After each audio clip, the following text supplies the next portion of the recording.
Meus alunos do sexto ano. Então, eu estou fazendo esse vídeo hoje porque amanhã eu vou precisar de viajar e como vocês não terão aula na Rede Minas, então eu achei importante estar passando essas orientações. Veja só, o primeiro tema, quando eu disse a vocês, nós estaremos trabalhando nessa primeira semana sobre os componentes físicos e as transformações da paisagem. Como que acontecem as transformações das paisagens? Nessa primeira semana, a gente vai estar trabalhando os componentes físicos. Quais são eles? Quem são os componentes físicos? Os componentes físicos, gente, refere ao clima, refere ao relevo, refere à hidrografia, esses elementos naturais que vocês estudaram lá no sexto ano. Quando a gente fala o clima, primeiro que nós vamos discutir aqui, que eu vou passar para vocês. O que diferencia clima de tempo? Geralmente, no nosso dia a dia, muitas vezes nós empregamos as duas palavras como se elas fossem sinônimos. O clima tá assim, o clima tá ali, o tempo tá assim, o tempo tá acolá. Mas as duas palavras não são sinônimas. Clima é uma coisa, tempo é outra.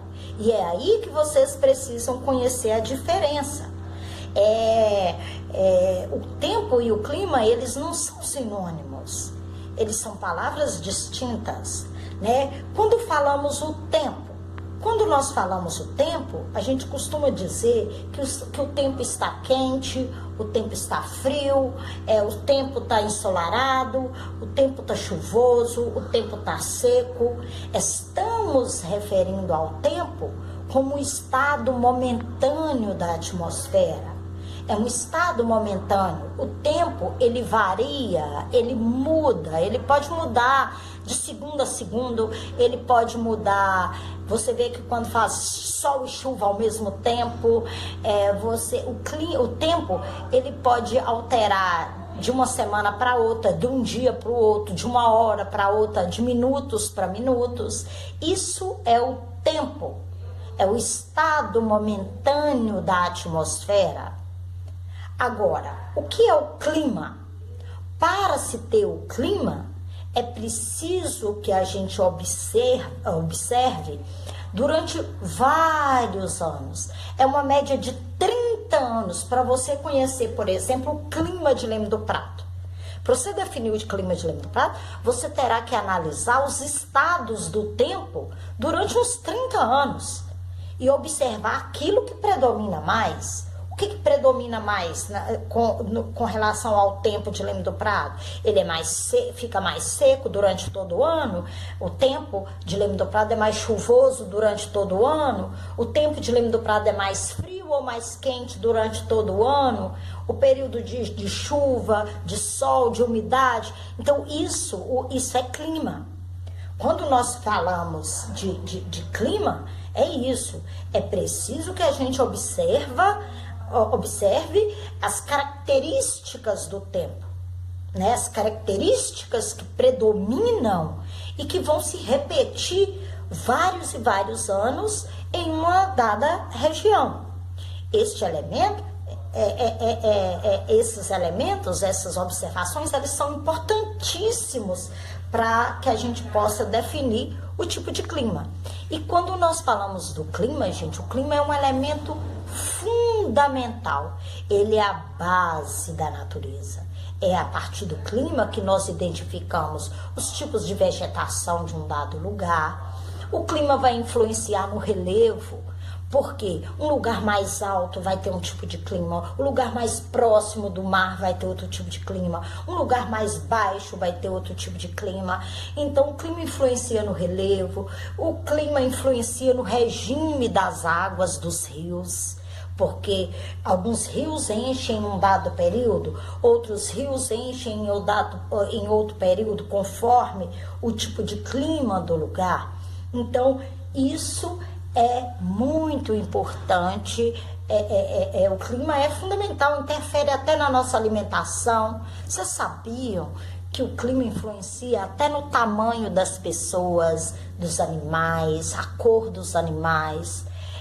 Você pode observar que as pessoas que moram em áreas mais temperadas e áreas mais frias são pessoas mais altas, né? Os animais das regiões mais frias são maiores, são brancos, tem o coração maior. Tudo isso é influenciado pelo clima de um lugar. Eu vou colocar um pequeno texto para vocês aí abaixo sobre a previsão de tempo, que eu queria que vocês lessem com muita atenção. Esse é o segundo vídeo. Gente, é muito complicado explicar isso tudo para vocês, porque você vê que a matéria que fala do relevo, fala do clima e fala da vegetação. Então, leiam os pés. Eu vou orientar vocês agora para que vocês possam resolver as atividades com eficácia, para que vocês consigam fazer isso de uma forma melhor. Veja bem, quando nós falamos a primeira questão lá, após ler toda a matéria, você vai ver que nós vamos observar duas imagens. Uma que é Copacabana, no Rio de Janeiro, Brasil. Outro a segunda foto é de Toronto, no Canadá, na América do Norte. Então, você pode observar que essa atividade, ela refere ao clima. Pergunta-se, compare as principais características climáticas dos lugares retratados nas fotos. Quando nós observamos isso, você vê que Rio de Janeiro, a praia de Copacabana, Toronto, você vê uma pessoa próxima ao mar. Ambas as duas fotos, estão próximas do mar. São áreas de praias, mas você pode observar o quê? Que na imagem 1 é Copacabana, Brasil, áreas quentes. Copacabana, Rio de Janeiro, muito calor, muito sol durante todo o ano, temperaturas altas durante o ano, o clima é bem quente, né? Nós estamos em clima quente, temos sol praticamente todo ano, mesmo na época do frio. Você não vê falando de caindo neve em Copacabana, já viu? Já em Toronto, você vai ver que é uma área fria, são áreas que têm praticamente geladas, tá lá nas áreas polares quase, né? Então praticamente o ano todo tem neve, é muito frio, o sol praticamente não bate durante o ano, é praticamente gelado todo ano, o sol bate no máximo 2 meses no ano. Região do Canadá, as pessoas costumam, no dia que faz sol, o governo dá feriado, para que eles possam curtir o sol. Na época do frio é extremamente gelado, cai gelo, o solo fica coberto de gelo, então o clima é bem diferente. Quando você pega a atividade B, alguns dos lugares retratados aí parece com o do lugar onde você mora. Leme do Prado, parece com Toronto ou parece com Copacabana? Né? Leme do Prado tem clima como? O clima de Leme do Prado é quente durante todo o ano? O clima de Leme do Prado faz frio durante todo o ano? Cai neve? Como é que é? Aí você vai estar explicando. Na letra C, na sua opinião, por que há diferentes tipos de clima na Terra? Gente, talvez vocês não saibam ainda, nós não tivemos tempo de estudar sobre as latitudes, mas é importante você entender que o clima da Terra está relacionado à quantidade de sol que é emitido sobre a superfície terrestre. Então, quando você pega o globo terrestre, próximo da linha do Equador, bate-se mais sol. Nas áreas polares, bate menos sol. Quanto mais você afasta da linha do Equador, menos sol a superfície vai receber. No Equador, o sol bate diretamente. Nas áreas perto dos trópicos, o sol bate côncavo, né? Bem inclinado. Já nas áreas polares, o sol praticamente não bate durante o ano. É quase zero a incidência. Você vê que, olha lá, as calotas polares, Antártida totalmente gelada, lá no glacial ártico totalmente gelado. Então, porque o sol não bate nessa região, a incidência de sol é mínima. Pessoal, a questão 2. Quando nós falamos da questão 2, observa-se o mapa mundi que retrata o relevo da superfície terrestre. Ao lado do mapa tem uma legenda com as altitudes, né?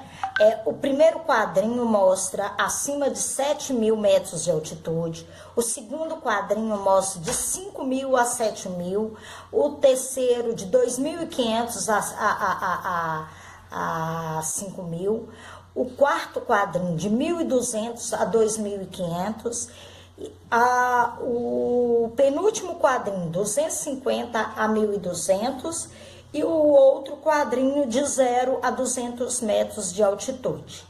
Você pode observar que a tonalidade do mapa, da legenda, ela intensifica. Quanto mais escura, quando se fala de relevo, quanto mais escura for a cor, significa que é mais alto. A altitude é maior. Você vê que a tonalidade vai diminuindo.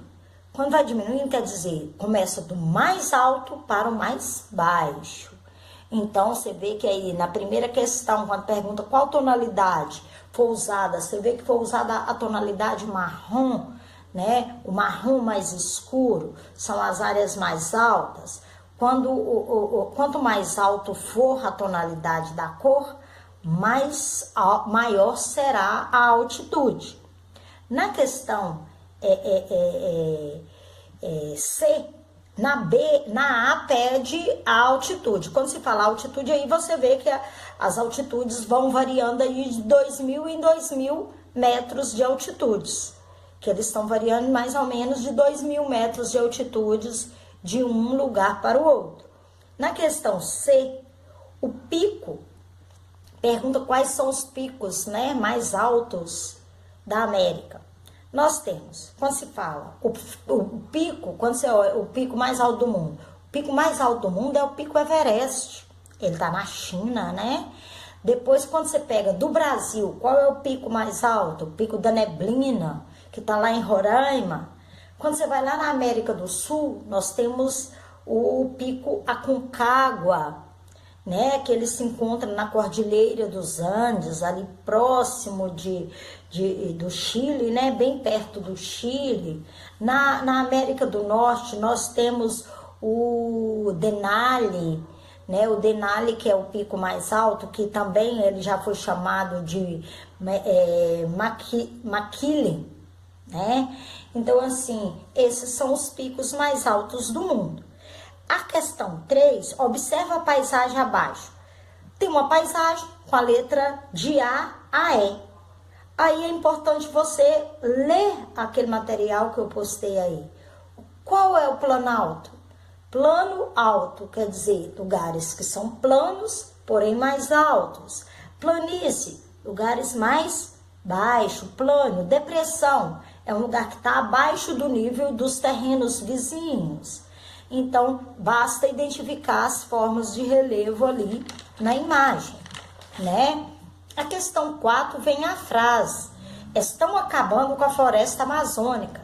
E eu, com isso, eu moro em Minas Gerais. Tá certo essa fala? É isso que quer saber? Essa é uma pergunta que você tem que pesquisar a importância da floresta amazônica. Tia Cleide não pode falar, porque é uma pesquisa. Vocês vão pesquisar na internet qual a importância da floresta amazônica.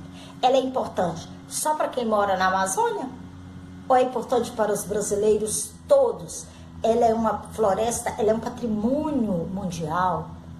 Ela é importante para o mundo inteiro, né? Por que ela é importante para o mundo inteiro? Na questão 5, ela vem de A, B, né? Questão A e B. mostra aí água doce e água salgada do planeta. 96,5% é salgado, está nos mares, oceanos. Apenas 3,5% faz parte da água doce. Mas você pode observar no desenho que dos 3,5%, 68% dele está nas geleiras, 0,04% está na atmosfera, 0,3% está na superfície terrestre, que é nos rios, nos lagos, nos pântanos, nos seres vivos, 0,85% estão nas unidades do solo e 30,1% está sobre a terra. Aí pergunta, qual o percentual de água doce e o percentual de água salgada do planeta? É só você olhar o gráfico. Porque nem toda a água doce está disponível para o consumo imediato, gente. Mas por que não? Olha, a maior parte da água está nas geleiras, está congelada. A outra parte está no subsolo, outra parte está na atmosfera. A maior parte de água que nós temos estão nas geleiras. E aí? O que nós devemos fazer para proteger essa água toda? Então, as atividades são essas. Eu peço que todos vocês me procurem se tiver qualquer dúvida. Pode ligar, pode mandar mensagem, tá bom? Um abraço.